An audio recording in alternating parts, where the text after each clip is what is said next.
mais d'abord dafa am loo xamante ne jàpp naa ni foofu la ñu war a gën a ubbi débat bi ñu waxtaan ci loolu d'abord. mooy l'objectif de ce collectif des victimes du régime du président Macky Sall, bien de l'ancien président.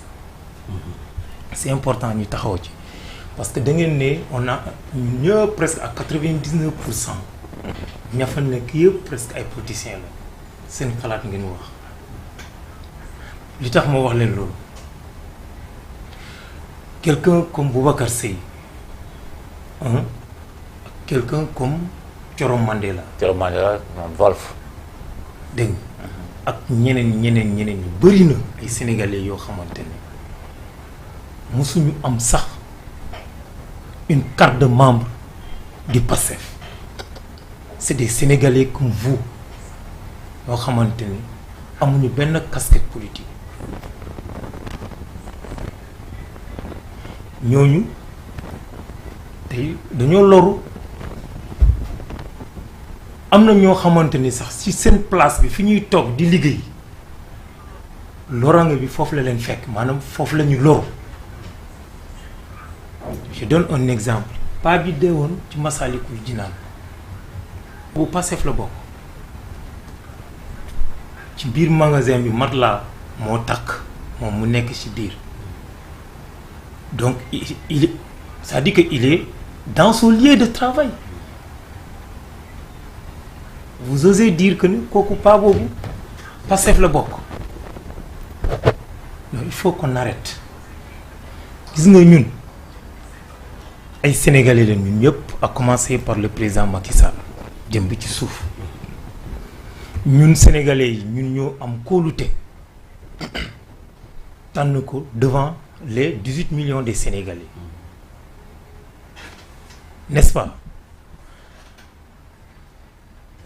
Mais dama leen di rappeler d'abord avant loolu sax mais événement 2011 sous l'ère de Abdoulaye Wade mais fii la ñu fekk lan moo waral xeex bi di ko waraloon c'est parce que sénégalais yi jàpp nañ ni injustice bi Abdoulaye Wade mi ngi jaay doole ki nga xamante ne mooy le président Macky Sall benn ñaareel bi aussi ñi ngi jàpp ne Abdoulaye Wade dafa bëgg a confisquer le pouvoir confier ko à son fils mu waral sénégalais yi wàcc sur le terrain moom Macky Sall si la bokk il était dans l'opposition parce que il s'est dit dans la tête que c'est son rôle le plus absolu quand même de faire face à ce régime là parce que di tax Sénégal lañ bokk man ci ñooñu laa bokk. Macky Sall je vous le dis aujourd'hui étudiant boobu ñu naan Mamadou Diop keroog ba muy daanu Médina fii j'étais pas loin de lui et sans compter yeneen sénégalais yi nga xamante ni. bokk nga ci combat boobu. si pour vous dire que peut-être. du tey rek nga commencé combat d'accord da ngeen peut-être da ngeen jàpp ne ñun suñu combat bi parce que ñun ñëpp ay pacifiens la wala ñu mel noonu. c'est pour vous dire que notre combat ne date pas de l'époque de Macky Sall. Ça commence depuis le temps de Abdoulaye Wade moo tax ma ne la ñun on n'aime pas l'injustice te bëri na sénégalais yoo xamante ne bu ñu demee ba wàcc sur le terrain c'est parce que ils n'aiment pas l'injustice parce que ça ne veut pas dire que c'est des militants du passé ou bien c'est des sympathisants mais peut-être c'est des sénégalais yoo xamante ne ils n'aiment pas cautionner l'injustice loolu moo waral ñu wàcc jàmmaarloo ak le pouvoir qui était là alors bu ñu demee ba Macky Sall jël réew mi avec toutes les promesses qu'il avait tenues ñu dem ba ci biir ñu gis ne mu ngi commencer di poser ay actes purement politiques j'ai fait allusion à l'arrestation mooy la reddition des comptes bu mu indi noonu ñëpp xam nañu processus bi nu mu demee finalité bi yëpp nu mu mujjee ñëpp xam nañ ne bu ñuy wax suñu ak laytal la allure politique moo ci lal finalité bi gis nañ ko ñu jógee ci kooku ñu ñëw ci Khalifa Sall ñu jógee ci Khalifa Sall léegi ñu ne il y a jamais 203 léegi Ousmane Sonko te wax nga ko fi tey dama la ne dëkk bi nga xamante ne dëkk boo xamante ne amul injustice comment dire injustice amul justice du moins injustice bi moo ciy lal du mës a am la cohésion sociale c'est très difficile pour mu am la stabilité pour mu am la cohésion sociale. D'accord. Ce que je veux dire par là, le régime de Macky Sall à un moment donné il fallait résister te yaakaar naa ne la résistance c'est un droit constitutionnel am nga droit nga gis loo xamante ne neexu la jàpp nga ne nga injustice la nga opposé wu ci par la résistance mais li ngeen di wax ñi nga xamante ne tey ñoom ñooy composé pour créer collectif bi pour ñu jéem a extrader le président Macky Sall. Ouais. man yaakaar naa ne je suis un profane en droit mais je sais que on s'est concerté avec les juristes de ce pays ñoo xamante ne c'est des avocats. même Juan Branco il paraît que moom bokkul ci combat bi. dina ci bokk bu soobee yàlla. parce que ñu ngi consulter quasiment beaucoup d'avocats yoo xamante ni ñoom dinañ ci jàpp ci combat bi parce que ñun jàpp nañ ne nul n'est au-dessus de la loi. Je ne vais pas trop m'avancer parce que comme ni ma leen ko waxee je suis profane en droit mais am na jël nañ suñu motuwaay am na des gens yoo xamante ni jàpp nañ ne ñoom xam nañ fu ñu war a jaar. Le président Macky Sall ñun suñu objectif dañ koy on va tout faire pour mener ce combat là ce sera un combat d'haleine un combat boo xamante ne peut-être du yomb. Mais Inch'Allah, nous allons utiliser tous les voies et moyens pour voir l'ancien président Macky Sall que cette jeunesse-là qui est là, ils ont été victimes à son temps. Dañuy jël cette responsabilité ñu topp ko parce que il y a tellement de préjudices yoo xamante ne ñun lim nañ ko fii boo ko naree lim fii doo fi jógee nee naa la y a eu des pertes. mais les preuves. mais quelles sont les preuves en fait? Ça dit que. mais preuve yi c'est-à-dire preuve yi ma bëgg a wax mooy preuve yi nga xamante ne nii preuve yi propre la ci ki nga xam mooy Macky Sall quand ni dafa leen a dégg mu wax que ki nga xamante ne moom mooy ku fi nekk ministre de l'intérieur soit ku fi nekk ministre de la justice que ni daf leen doon jox ay solution que leen matee ci xale yi dóor leen rey leen gaañ leen est-ce que tamit am ngeen comme genre preuve yi mel noonu quoi en fait. non mais quant à preuve yi nga xamante ne nii ay tirante ay gaañante loolu moom preuve yaa ngi fii gis nañ ko. Mais est-ce que am ngeen preuve yu leer yoo xamante ni nii leer na leen lii Macky Sall moo nekk au top ministre de l'intérieur était là et ministre de la justice était là voilà général Fall ñu ngi fi woon à l'époque yeneen ak yeneen ñu ngi fi woon à l'époque donc ñooñu itamit lan moo ci seen responsabilité. dama ne la première responsabilité tey bu ñu koy situer mooy le président de la République. D'accord. Dans tout ça. C'est lui le premier responsable de tout ce qui s'était passé. Et les autres responsables. Maintenant ñeneen ñi ci des. ñan la nga limoon. mooy le général Moussa Fall. Oui. Et Antoine Diome. Le ministre de la justice qui Madior Fall. Ismaïla Madior Fall. Oui. ak ñeneen ñi ñëpp ñi nga xamante ne c'est-à-dire que c'était les dignitaires. du régime de Macky Sall. kon opposition da amuñu ci benn. non xaaral rek may ñëw. d'accord te ñi bokk ci affaire bi te Sénégalais yi ràññee leen te ñu am ay éléments de preuve yoo xamante ne tey ñu ngi toggaale ak ñoom. ak loolu man yaakaar naa ne. tey bu ñuy lancer d'abord processus bi kan la ñu njëkk a war a viser mooy le président de la République d'abord dañ ko war a extrader. d'accord parce que li fi xew yëpp ça s'est passé sous son contrôle. moom mooy joxe ndigal.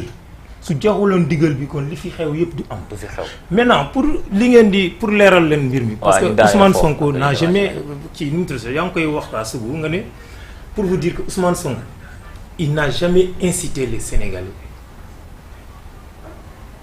à sortir dans la rue pour ñu yàq wala yu mel noonu dañu ne. déglu rek maa ngi ñëw dañu ne Ousmane Sonko. Le président Ousmane Sonko déglu rek le président Ousmane Sonko en un moment donné ñun ñëpp xamoon nañ ne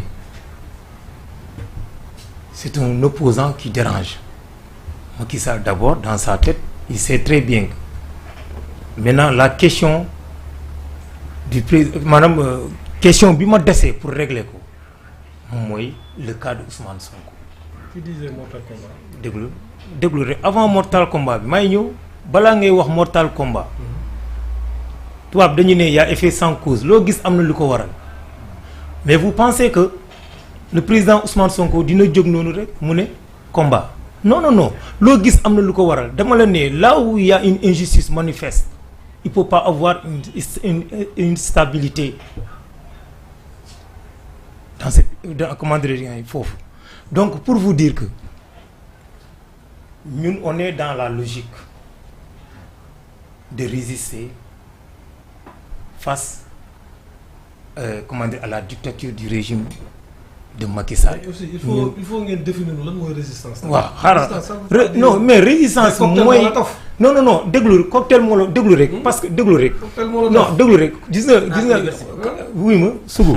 sénégalais yi waaw may ma rek su ko déglu après ñu avancer. gis nga sénégalais yi ils sont matures sénégalais ay responsables notamment je parle de la jeunesse ñi ngay gis nañu fii tey on est assez responsable xam nañ fu ñuy teg suñuy tànk xam nañ loo xamante ne loolu moo gën ci ñun loolu moo gën ci sénégalais yi am loo xamante ne xam nañ loolu gënul sénégalais yi ñun tout ce que nous avons fait durant le régime de Macky Sall comme résistance ñun jàpp nañ ne c'est un combat de principe laa wax quand vous dites combat tout court féminin mais le combat de principe man yaakaar naa ne kenn ku ci nekk am nga droit nga ne je vais mener un combat de principe. d'accord. et si dégg ñun ci logique boobu la ñu nekk maintenant groupe WhatsApp bi ngay wax noonu un groupe WhatsApp que j'ai créé de plus de 800 non c'est-à-dire que ñun groupe WhatsApp nee naa leen l'objectif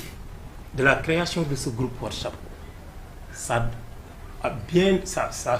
doit faire depuis presque moo xool 2012 la ñu créé ce groupe là 2012 bi ñu demee ba dugg ci comment dirais-je ci histoire Adji Sarr ci la ñu changé turu groupe WhatsApp bi ñu def ko ñu dénommé ko jeunesse taxaw Sédhiou pour Sonko. dégg nga ma fi mu ne maintenant groupe WhatsApp bi c'est pour ñu mën a sensibiliser les sympathisants notamment les Sénégalais ci projet bi nga xamante ne président Ousmane Sonko moom lay incarner moom lay indi Sénégalais parce que nous pensons que nous avons beaucoup souffert 60 ans amuñu changement ñu gis un leader qui a une clairvoyance qui a une conviction qui s'est beaucoup sacrifié pour le Sénégal notamment la jeunesse ñun lan la ñu war a def dañoo war a taxaw jàppale ko. d'accord donc on avait cette option là moo waral ñi finalement ñu changé tour kii bi ñu def ko jeunesse taxaw Sonko la Sédhiou ci lañ taxaw créé Pastef la Renaissance ci la ñu créé ay Ousmane Sonko Kanouté Kafo mais loolu yëpp pas pour yàq wala yu mel noonu mais bu loolu amee dama ne ñun ñëpp xam nañ ne loolu am na lu ko waral parce que ñun aussi dafa am loo xamante ne question de conviction la dañ ko gëm mooy lan la président Ousmane Sonko ñun dañ ko gëm sexaluñu lem sexaluñu suukar joxuñu dara mais am nañ droit en tant que être humain et en tant que jeune ñu jàpp ni nga yow sugu responsable politique nga sa idéologie politique bi nga daf ñu ñor on se voit là-dedans mais ñu boot la am na loo xamante ne aussi bu ñu ko gisee ne nga tey comment dirais-je mon frère Seydina mu la koy woon mais ñun lan la ñu war a def dañuy croiser les bras ñu neutraliser la yóbbu la c'est ce que nous allons faire. ah mais loolu ngeen def ti non c'est-à-dire ngeen ko ñu jàpp ko tëj ko di. non c'est-à-dire que après non c'est-à-dire que d'abord avant loolu